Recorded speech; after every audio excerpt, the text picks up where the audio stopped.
Mesdames et messieurs, depuis son entrée en activité, la SNEC poursuit avec méthode et détermination la mise en place progressive des fondements d'une institution moderne, crédible et performante, appelée à jouer pleinement son rôle au service de l'intérêt général. Ce projet traduit une ambition claire: doter notre pays d'un instrument moderne, capable de mobiliser une épargne de long terme et de l'orienter vers le financement des investissements structurants nécessaires à la transformation de notre économie.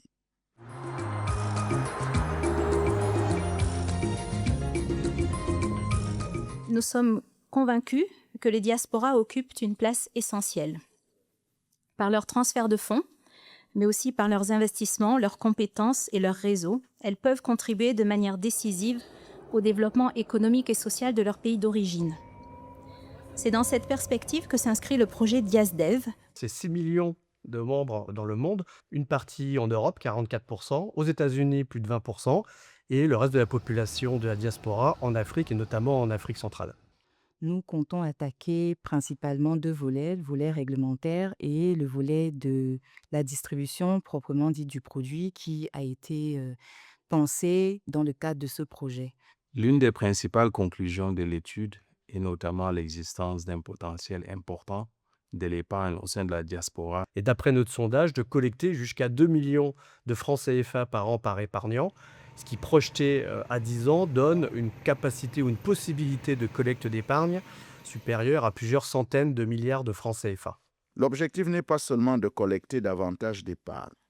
Il s'agit de permettre à chaque épargnant, où qu'il réside, de devenir un acteur du développement national en contribuant au financement d'infrastructures, de logements, de projets industriels, d'équipements collectifs et d'investissements créateurs de valeur et d'emplois. Il y a des attentes en termes de sécurisation des fonds, en termes de rentabilité, mais aussi en termes d'impact et d'utilité de l'utilisation de leur épargne.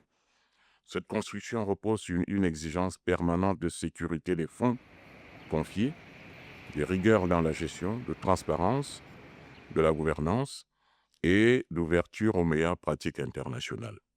La confiance est un préalable à l'investissement et à la mobilisation des ressources.